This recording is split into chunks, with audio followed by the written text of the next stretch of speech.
welcome back. Today we are looking at total waviness of numbers in range 1.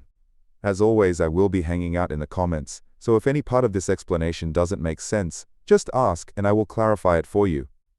Here is the problem page. It has a lot of text and rules, so let me break down exactly what we need to do in simple steps. We are given a range of numbers, starting from num1 up to num2, and our goal is to find the total combined waviness of all the numbers in that range. But what exactly is waviness? It's simply the total count of peaks and valleys hidden inside the individual digits of a single number. A peak is a digit that is strictly bigger than the digit right before it, and the digit right after it, like the 3 in this example. A valley is the exact opposite. It's a digit that is strictly smaller than both of its neighbors, like the one right here. There are two important rules to remember. First, the very first and very last digits of a number can never be a peak or a valley, because they don't have neighbors on both sides.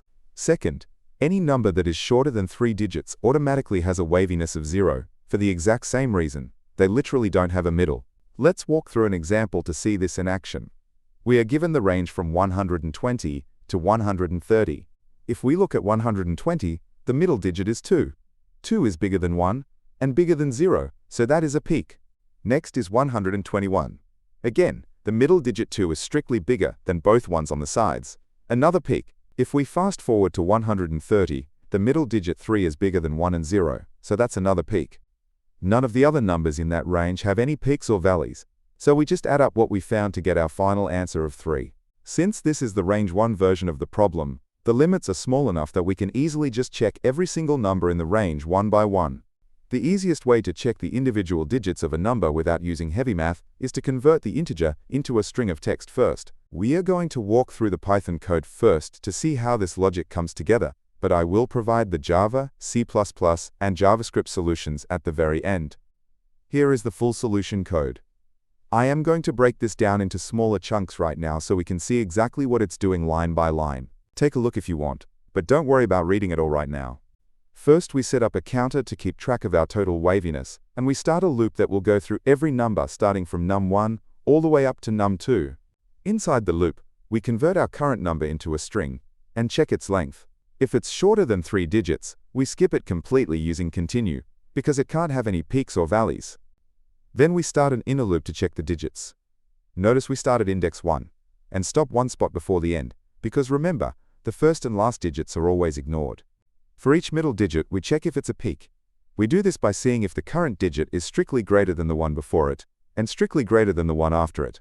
If it is, we add 1 to our score. If it wasn't a peak, we check if it's a valley using the exact opposite logic, seeing if it's strictly less than both of its neighbors. If it's a valley, we also add 1 to our score. Finally, after we have checked every number in the entire range, we just return our accumulated total. It's that simple. Let's quickly talk about edge cases. What happens if the entire input range only contains single or double-digit numbers? Do we crash? Our code handles this perfectly gracefully. That early check skips processing for any number under 3 digits long, so our total waviness safely stays at 0. For the time complexity, it takes big O of n times L time, where n is the total number of items in our range, and L is the maximum length of the number when converted to a string. And the space complexity is big O of L, because the memory we use just depends on the size of the string representation of whatever number we are currently checking. If you want to grab the code for this without typing it all out, you can get it at leetcodeunlock.com using the link in the description. Here is the complete solution written in Java. Next up, here is the C++ version. And finally, here is the solution in JavaScript.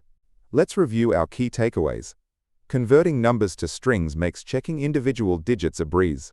And by starting our loop from the second element, and stopping right before the last, we safely check neighbors without crashing. Before we wrap up, I wanted to mention I recently changed the visual style of these videos to be a bit faster and more bite-sized. I'd really appreciate it if you left a comment letting me know if you like this new pacing.